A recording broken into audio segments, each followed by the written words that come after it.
أعوذ بالله من الشيطان الرجيم بسم الله الرحمن الرحيم أفأصفاكم ربكم بالبنين واتخذ من الملائكة إناثا إنكم لتقولون قولا عظيما ولقد صرفنا في هذا القرآن ليذكروا وما يزيدهم إلا نفورا. سلوختم نمبر آیات دے د سورۃ بنی اسرائیل. اللہ تبارک و تعالی اسباب ذکر کول چې آغا د عذاب دراتو ذریعے جوړې دي. مثل اوامر ذکر کړل دې لپاره چې دا غینه مسلمانان ځان وساتي او د الله د عذابونو ښکار نشي. ځکه په دې مذکورو کارونو کولو باندې الله مستقل قومونه تباہ کړي. د لواتت او د زنا او د فحاشۍ په باره کې الله د لوط علیه السلام قوم تباہ کړي. دارنګ د ناف او د تول په کمی کې الله د شعیب علیه السلام قوم هغه عذابونه راوستي دي. ما او ته دغه اوامر دې د پر ذکر کړ چې پتا باندې د عذابونه را نشي. دلته کې لوی ظلم چې په مخ د ځمکه باندې کېږي الله هغه ته ظلم عظیم ویلې ده. هغه د الله سره شرک کول دي. ډېر قومونه په مخ د ځمکه باندې د الله سره په شرک کې مبتلا دي. د ډېرو خلکو دا اراده ده او دا عقیده ده چې دا فرشتي د الله لونه دي. د ډېرو قومونو دا اراده ده او دا عقیده ده چې دا مریم علیه السلام د الله بیبي ده او عیسی علیه السلام د الله زوی ده. د بعضو کې دا اراده ده او دای کامل عقیده ده چې د عیسی علیه السلام به نه هی الله ده. سو کوئی دا د دریو خدایانو نه یو خدای دی. قران مقدس هغه باندې رد کړی دی. دې نه ذکر کوي افاسفاکم ربکم بالبنین. آیا ورکړی تاسو رب تاسو پازامنو سره کله چې تاسو وښینو ته ډېر خوشاله شوي. الله را باندې لوی رحم لوی نعمت الله راکو. نو چې الله تعالی زوی درکې نو ته هغه د خپل خوش قسمتۍ او د خپل بخت یو علامه ګڼي. واتخذ من الملائکه او جوړ کړی دی الله تعالی د فرشتو نه اناسا جنکۍ. نو په بچو کې زنانه ذات ته سپک کوي او نارینه ذات ته دروغ کوي او د کمال کوي. نو چې اول خو الله تعالی د اولاد نه پاک دی او بیا د اولاد الله له اولاد ثابت نه بیا ولا کمزور جنکۍ ثابت دی. قران مقدس وایي آیا ورکړی تاسو رب تاسو بل بنینا بزامن باندې واتخذوا نیولی دی من الملائکه د فرشتو نه اناسا جنکۍ. انکم یقینا تاسو لتقولون خامخوای قولا عظیما وینا ډیرا د لوی ګناه. تاسو چې کوم وایي دا لوی ګناه دی تاسو مکوئ. ولقد صرفنا فی هذا القرآن او یقینا من بیا بیانو مسله د توحید په دې قران کې لیذکروا دې د پارا چې دیو پنداو نصیحت قبول کی. وما یزيدهم او نزیات دوی لرا دا د توحید دا مسله الا نفورا مگر نفرت. قل تورتوا پیغمبران لو کان معه الہۃ کوید د الله سره بل حقدار د بندګۍ. څنګه چې د الله د بندګۍ حق ته دغه شان د الله سره بل یو حقدار د بندګۍ وې. کما یقولون لک څنګه چې دی وای دا پلان کې د الله سره صدر ده او دا پلان کې او سره صدر دی دا پلان او سره صدر دی څنګه چې تاسو وایي کدا چې وې د الله سره بل حاجت رواوي بل لا د عبادت ذات وې اذن فدغ وخ بلبته لټولې دی الى ذل عرش سبیلا عرش تا لارا سمطلب کدا الله سره بل یو ذات وې څنګه چې الله دی نو هر یو الہ بخپل حکمرانی کولا یو به زبد مخلوق باندې شپر اولم بل به نه زبې ورځ راولم نو د دې کائنات د نظام درهم برهم شوی یو به زبد مخلوق باندې باران ورون بل به زبې نه ورو بل به دا پلانې وجنه جو بل الله به زینه وجنه نو دا خو بیا بګړه وراسته بګړه ولې نشته الله یو دی لایق د بندګۍ یو دی سبحانه پاک دی الله د شرکنا وتعالى وجت عما وتعالى وجت عما داغتنا یقولون چې دی وی علوا کبیره پلوی لوی سرا ګوره مسلمانانو په دنیا کې یو قوم وسم موجوده داسې ده چې ځان په 1.5 روپۍ باندې بګوان واغلي او 2 کروڑ روپۍ ته غواړي دا کیږي هسپتال کې مریض پروت وي نو بازار ته لاړ شي ځان په 200 روپۍ باندې کله د بوت واغلي او ځان د هسپتال کې په کاونټر باندې یخو دی او صاحب تشکا امام مریض د شفا ورکا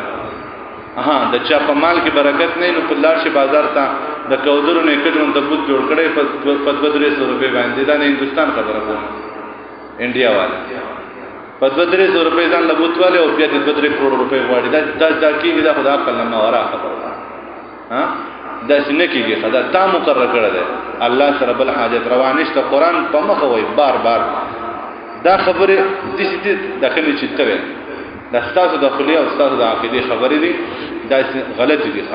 سبحانه پاک دی الله تعالی و تعالی اوچت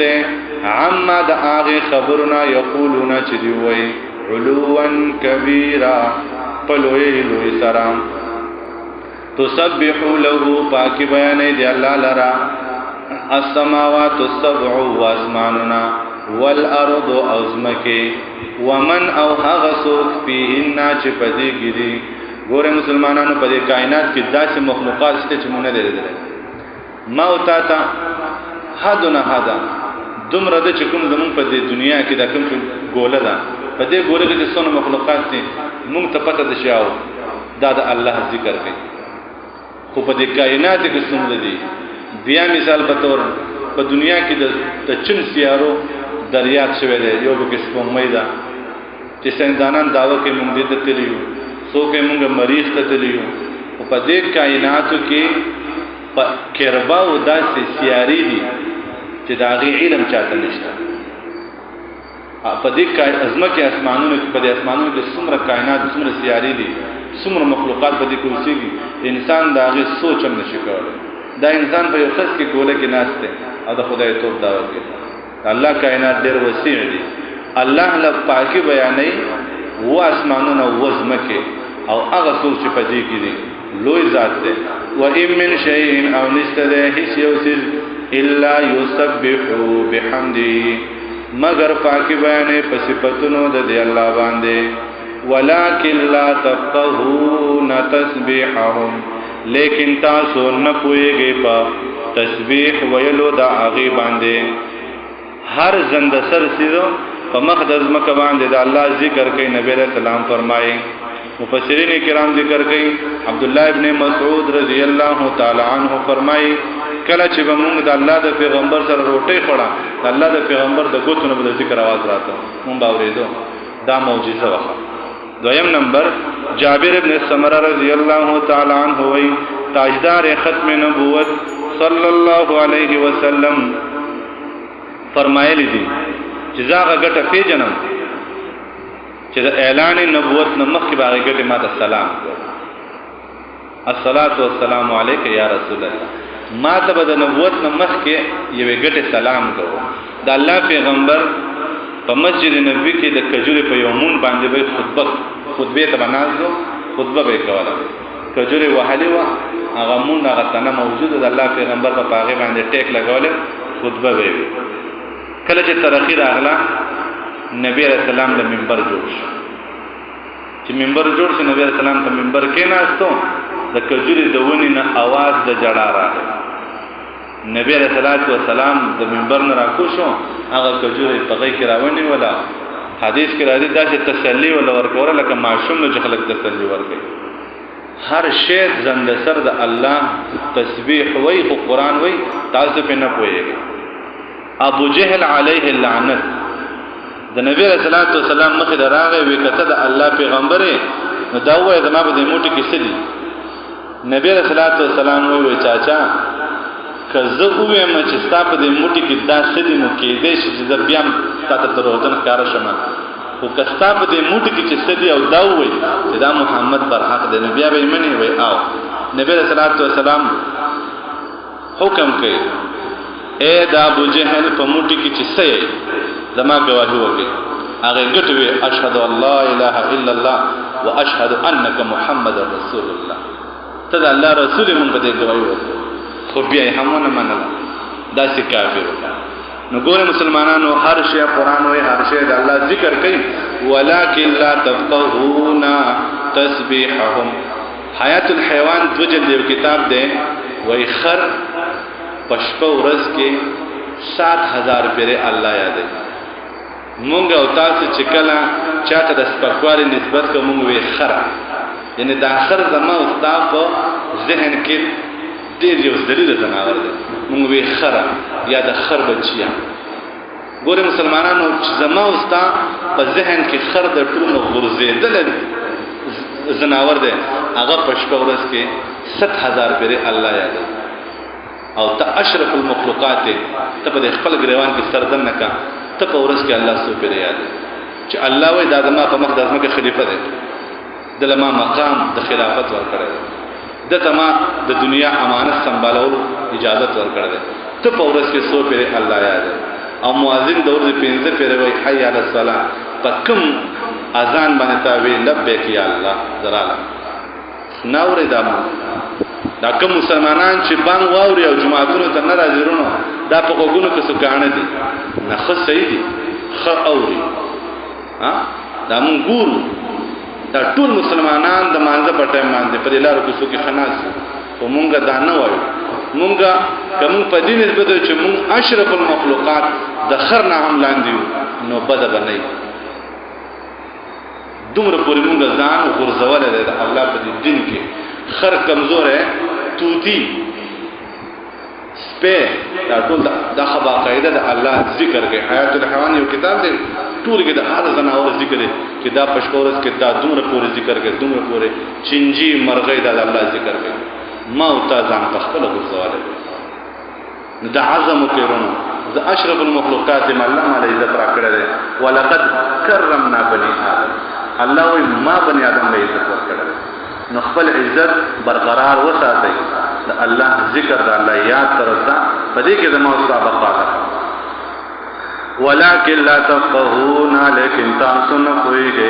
تسبیحهم پاکي بیان اور دا وی باندې انه یقینا الله تعالی کان د حلیما بردبارا غفورا بخنا کون کے سبحان ربک